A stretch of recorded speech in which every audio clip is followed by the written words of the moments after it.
This is TWiT. The normal reaction to the sentence "Microsoft is killing Microsoft Publisher" is they still make Microsoft Publisher.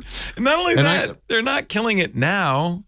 I know, in 2 years. They're killing it in 2 years. Like, I got to tell you, I've said this. I've said some version of this a bunch of times, especially recently. Probably, I'm getting a little tired of what I think of as faux outrage. And when Sonos started obsoleting older speakers, everyone who was freaking out was not a Sonos fan, like a user. They were just other people, right? Or when Apple and the DMA, or you pick your little tech controversy, it's always like they don't even have any stake in it, right? We'll talk a little bit about Firefox later. The people who think that they should be able to, it's important that they have their own rendering engine, don't even use Firefox. Like, I don't think, what's your angle here? Now I'm not saying there aren't people that use Publisher, but I had to look this up. Now, I knew Publisher was still in Microsoft 365 because I see it, right? I install it, or it's on PCs. Like, I know it's there.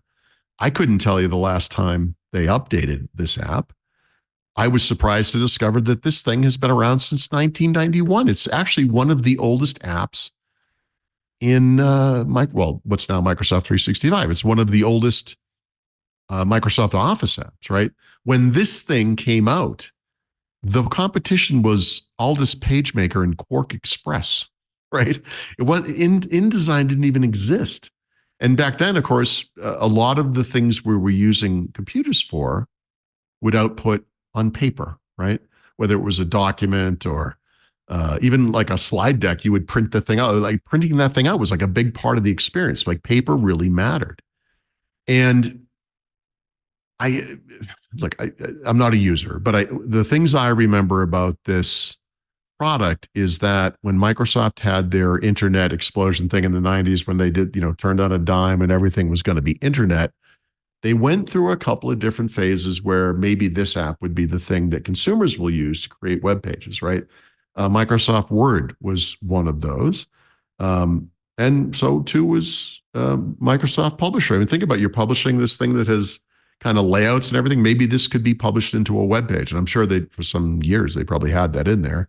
Obviously, Front Page kind of became that thing. And they did online versions of it, like Microsoft Spaces, or I guess it was Windows Live Spaces, probably, whatever that was called, MSN Spaces back in the day. Yada, yada, yada. It doesn't matter. The last major update to this product is, I think, 15-ish years ago. They haven't, people who do use it will tell you that. They haven't done a lot with it. And of course, the people who do use it are upset that this thing is going away. But it is going to be in 2 years, and you have a chance to kind of figure out, what you might want to move to. I will just say that from a publishing perspective, this kind of publishing, the world has changed, right? I'm sure some people are still making pamphlets and brochures and things like that, but I'm sure they are. I'm not trying to. Using PageMaker. Is that going to go away? I'm using a product made by Koala, or what was that thing? The print you would print Broderbund Print Shop Pro. Print Shop, right? Print Shop Pro, yeah. Like on the dot matrix printer, you can make like a banner that said happy birthday. Happy birthday. I'm sure there's still a need for that. I'm not downplaying it. I will say I did walk through an Office Max the other day here in Mexico City, and they have giant, large format printers for people who want to print things, so you don't have to own these things. But anyway. I think these days, a lot of this stuff is happening online, and there are solutions like Canva would be the big one that people think of. I think where the thing you're targeting is probably social media, right? You might want something that is formatted for a phone or whatever. Publisher's obviously not the right thing. And by the way, Microsoft has their own thing called Designer that targets that stuff too. If you want to stick in the Microsoft sphere, there you go. But you have 2 years to figure it out. It's not like it's an emergency. Although if you're using Publisher, you're probably not moving very quick, I guess. I don't know. It's weird to me how upset people were about this. We'll see how it looks as we get a little closer. I don't know. Publisher. I would like to have 2 years notice before for everything. Before I kick the bucket.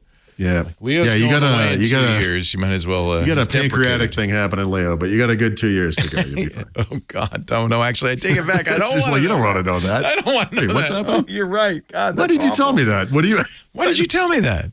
There's nothing I can do, right? Okay, great. I mean, can I move to Canva? I mean, nothing. I don't know about you, but I'm going to have some of this peaty and salty single malt whiskey.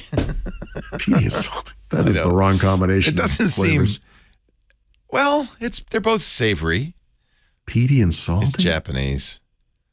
Okay. Is it like a barbecue in a bottle? What are we talking about here? You know what I mean? Like, what is that? Like peaty and salty.